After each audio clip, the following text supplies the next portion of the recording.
Bonjour et bienvenue dans cette vidéo spéciale Halloween. Bonsoir. Peut-être, non? J'ai dit bonjour? Bonsoir. Ah, Non, j'avais prévu de dire bonsoir en plus. Bonsoir et bienvenue dans cette vidéo spéciale Halloween. Alors, autant vous dire que je vous ai préparé une petite sélection d'histoires qui sont vraiment parfaites pour Halloween. Mais avant que je commence à vous expliquer tout ça, déjà, une chose très importante, si vous aimez la vidéo, et j'espère que vous allez l'aimer, n'hésitez pas à cliquer sur le petit pouce. Si vous voulez commenter, papoter, me poser des questions, n'hésitez pas. Vous me mettez tout ça en commentaire, je me ferai un plaisir de vous répondre. Et puis ensuite, surtout, n'oubliez pas de vous abonner à la chaîne et d'activer la petite cloche, comme ça vous serez prévenus dès qu'il y aura une nouvelle vidéo. Alors maintenant, passons aux choses sérieuses. C'est parti! Dans ma sélection spéciale Halloween, je vous parle aujourd'hui de Pumpkinheads. C'est un roman graphique écrit par Rainbow Rowell, illustré par Faith Erin Hicks. C'est l'histoire de deux jeunes, Deja, la fille, et Josiah, le garçon, surnommé Josie. Ce garçon et cette fille se retrouvent chaque année au Pumpkin Patch. En fait, littéralement, le Pumpkin Patch, c'est un champ de citrouilles, mais en fait, c'est une fête, c'est la fête d'Halloween. Mais il faut vraiment voir ça comme une grande fête avec une scène de spectacle, des champs de citrouilles, des labyrinthes de maïs, des labyrinthes géants et plein de stands de nourriture avec plein de spécialités bien gourmandes pour Halloween.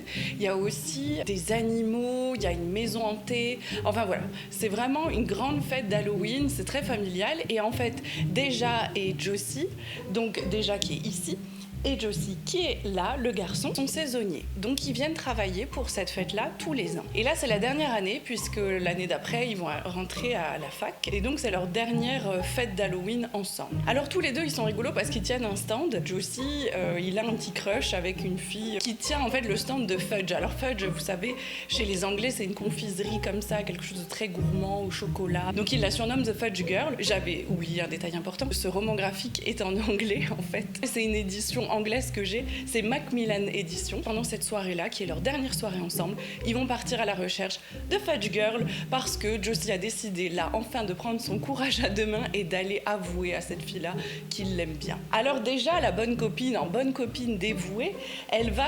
Mes cheveux étaient en train de cramer. Je te jure, j'ai cru que mes cheveux prenaient feu dans une bouche. Les cheveux qui flambent. Oui, alors donc déjà, elle, en bonne copine, elle va lui dire « Allez, maintenant, tu y vas, c'est ce soir, seize the day ». Seize the day, c'est maintenant, vis-le maintenant, carpe diem. Et donc, elle n'arrête pas de lui répéter ça pour lui donner du courage. Lui, il va partir à la recherche de cette fille-là, qui est aussi dans la fête, mais qui change de stand et qui n'arrête pas de changer d'attraction pendant toute la soirée. Donc, ces deux compères-là vont pas arrêter de la suivre. Va arriver une série d'enchaînements, d'aventures, alors il y a du rythme, ils courent partout, ils s'arrêtent parce qu'ils grignotent et en même temps ils profitent de la fête. En plus, le soir-là, ils ont dû inventer un gros bobard pour se faire remplacer parce que c'est quand même des saisonniers, donc ils sont censés bosser le soir-là. Voilà, enfin c'est rigolo, ils rencontrent en plus d'autres saisonniers. J'ai vraiment rigolé toute seule devant mon livre parce qu'il y a des moments où ils se retrouvent face à des saisonniers qui comprennent rien du tout et qui leur racontent n'importe quoi et eux, ils sont là, ils sont complètement hilars et ils se disent mais qu'est-ce qui se passe? Et puis la fin, elle est sympathique. Alors, je vous le dis pas évidemment, mais c'est une fin que j'ai pas vu venir. C'est vrai que j'ai trouvé ça sympa parce que ça reprenait non seulement toute l'ambiance d'Halloween, mais de l'automne en général, et puis ça reprend des thèmes comme l'amitié. Ça défend comme ça, l'air de rien, ça défend des valeurs qui étaient assez touchantes,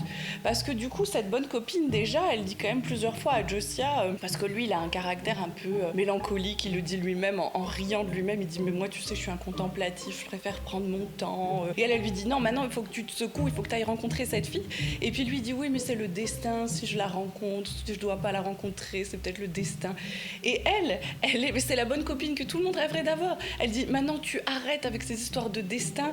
Les gens se rencontrent parce qu'ils ont décidé de se rencontrer. C'est pas parce que tu t'en remets au destin que c'est la bonne raison à tout. J'ai trouvé ça vraiment sympa parce qu'il y a quand même cette notion-là, à un moment de allez, il faut y aller. Et cette bonne copine qui le booste tout le temps, j'ai trouvé ça vraiment trop mignon. Je vous le conseille. Vraiment, les images sont super chouettes. Vous retrouvez toute l'ambiance d'Halloween avec les enfants déguisés, ça court partout. partout, ça s'amuse, ça mange plein de cochonneries.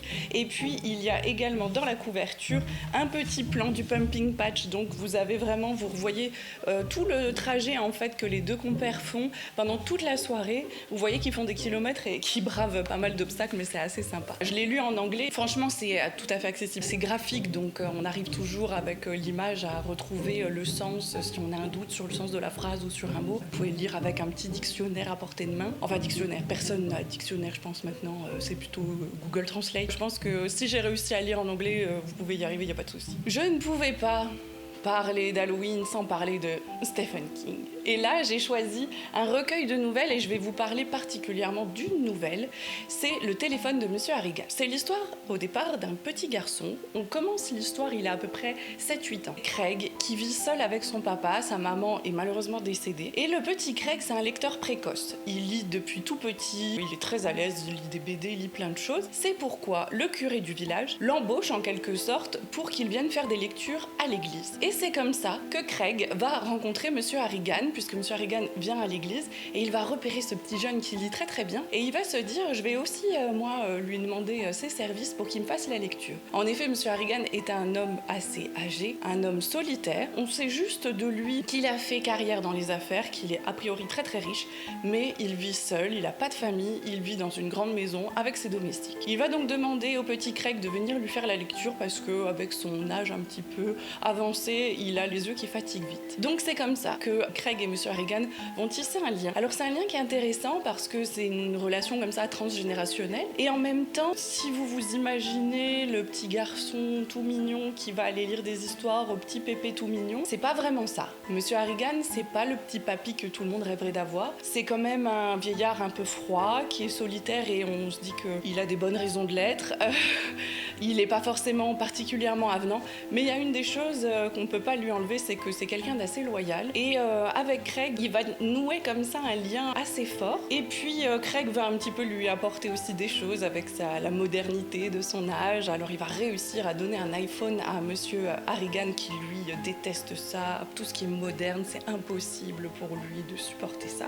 Et puis finalement, il va trouver un petit intérêt à tout ça parce qu'il peut suivre le cours de la bourse en direct. Il n'est pas obligé d'attendre son journal. Donc il va adorer son nouvel iPhone. D'où le titre de la nouvelle, Le téléphone de Monsieur Harrigan, vous allez me dire. Eh bien non, ça ne s'arrête pas là. Malheureusement, Monsieur Harrigan va mourir. Le jeune Craig va le découvrir. En plus, c'est lui qui va le trouver un matin quand il vient le voir pour lui faire la lecture. Il le trouve mort. Alors pour Craig, c'est très difficile. En plus, il revit énormément de choses de la mort de sa propre maman. On va suivre toute la cérémonie d'enterrement et on voit à la fin que Craig, qui avait récupéré l'iPhone de Monsieur Harrigan, le dépose dans le cercueil au moment de dire adieu à Monsieur Harrigan. Pour Craig, c'est difficile. Dans les jours qui vont suivre, c'est compliqué. Et puis, il appelle le téléphone de Monsieur Harrigan. Comme un espèce de message, il a besoin encore d'être en contact avec lui. Et puis, le téléphone sonne. Mais le téléphone continue de sonner. C'est-à-dire que même quand Craig se rend sur la tombe, il va même jusque-là, et il entend la sonnerie du téléphone à travers le cercueil. Alors, c'est bien connu, en plus, les batteries d'iPhone tiennent pas très longtemps. C'est quand même bizarre, cette histoire. Mais en tout cas, le jeune Craig continue de maintenir ce lien et il essaye de l'appeler.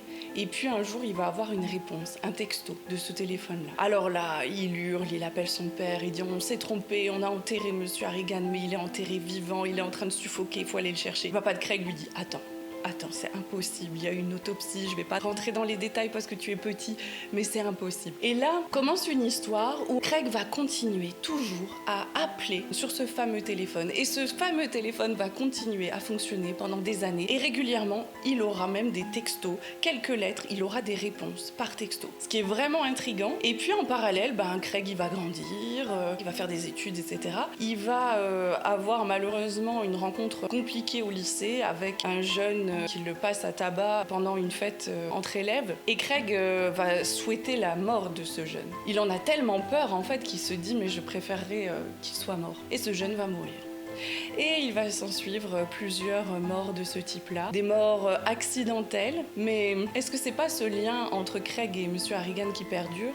Comme je l'ai dit au début, Monsieur Harrigan a ses défauts, mais il y a une chose, c'est qu'il est très loyal. Cherche-t-il à venger Craig d'une certaine manière? Est-ce que c'est un règlement de compte venu d'outre-tombe? C'est vraiment une histoire qui est vraiment chouette. Je l'ai beaucoup aimée déjà parce qu'il y a cette histoire de lecture et Stephen King arrive toujours à placer la lecture ou l'écriture quelque part, soit soit il prend un écrivain, soit voilà, il prend un enfant qui est un lecteur précoce, qui est embauché pour faire des lectures à quelqu'un. Je trouve ça vraiment top. À chaque fois, ce début de relation comme ça, le début du livre est vraiment top. Il y a tout ce lien-là avec ce téléphone qui continue de sonner, avec Craig qui reste dans ce deuil-là compliqué à faire. Et du coup, on se dit tout le temps, mais comment ça va s'arrêter? Qu'est-ce qui va les arrêter finalement? On ne sait pas. Qu'est-ce qui va l'arrêter? Donc j'ai trouvé vraiment bien. Je vous la conseille. Il y a un film qui est donc l'adaptation de la nouvelle Monsieur Harrigan's Phone. C'est sur Netflix. Je l'ai vu le film et il est vraiment très très bien. Et puis Stephen King produit le film, donc on est vraiment très proche de la nouvelle. Et dans le rôle de Monsieur Harrigan, c'est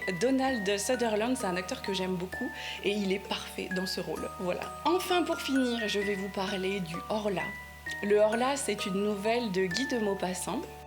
Bon bah désolé hein, mais pour la vidéo, la seule édition que j'ai trouvée du Horla, c'est Biblio Collège, alors c'est un peu la honte. Hein. Bah en fait à la librairie, le jour-là, il y avait que ça. Et puis je me suis dit, bah en même temps, le Horla, on le lit au collège, c'est un petit peu comme la flûte à bec qu'on fait au collège. Et bah voilà, je me suis dit, ça ira très bien. En fait, j'ai eu un peu honte après quand j'ai tourné la vidéo, donc je m'en excuse. Hein. Mais ça ne change pas le contenu du livre, il est très très bien. Faut pas juger un livre à sa couverture. C'est une nouvelle qui est écrite à la première personne. C'est un personnage qui décrit des sensations très étranges qui lui arrivent la nuit, avec un sentiment qu'un être invisible et malfaisant vient et prend le contrôle de lui ou agit sur lui. C'est très progressif, la nouvelle est très courte, c'est une nouvelle fantastique. Alors fantastique parce que vous avez le réel, le cadre du réel avec la réalité, un personnage qui est parfaitement ancré dans son histoire et dans sa réalité. S'il n'y avait pas cet ancrage dans le réel, on serait dans une nouvelle qui serait totalement onirique, ça serait plus du tout le même registre. Ce qui fait que la nouvelle de Guy de Maupassant est une nouvelle fantastique, c'est qu'il y a un ancrage dans la réalité et c'est ça qui est effrayant. Le personnage est toujours traversé par des choses étranges, surnaturelles, qu'il n'arrive pas à expliquer. En même temps, il a des maux physiques, de la fièvre, des douleurs, il sait pas du tout ce qui lui arrive, il va chez le médecin et tout le temps, le soir, des réveils nocturnes, des choses où il est à mi-chemin entre un état de conscience et d'inconscience, de somnambulisme, il sait pas trop. C'était vraiment, vraiment intéressant, j'ai adoré cette nouvelle. Je vous la conseille vivement, c'est un classique. Et en plus, quand on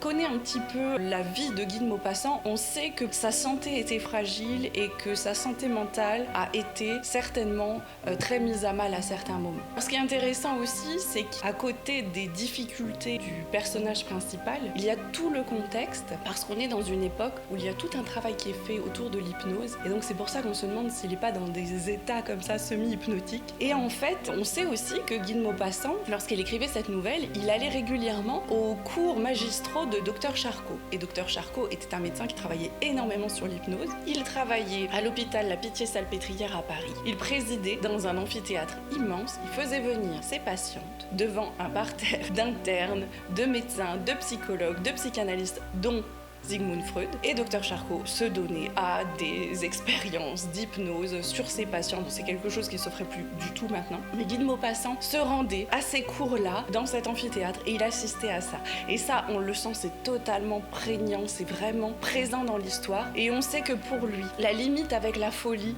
est une question qu'il a énormément travaillé. La folie dans les histoires effrayantes et dans les histoires angoissantes, c'est un des thèmes qui est vraiment le plus intéressant, je trouve, à mon sens, puisque c'est ce qui nous renvoie peut-être à des angoisses quand même qui sont assez humaines, parce que on s'est tous dit à un moment, si on est choqué par quelque chose, on se dit mais je rêve, c'est moi qui déraille ou quoi?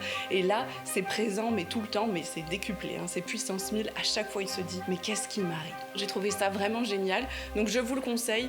Voilà, j'en ai fini avec ma petite sélection d'Halloween. Je vous souhaite donc de bonnes lectures, passez de belles fêtes d'Halloween, mangez plein de bonbons, régalez-vous et faites-vous peur. Ciao ciao. Alors, si vous avez aimé la vidéo, n'hésitez pas à mettre un petit pouce, comme ça, de préférence, pas comme ça, mais comme ça. Et n'hésitez pas à commenter, à papoter en commentaire et à vous abonner à la chaîne de Céline Boukine.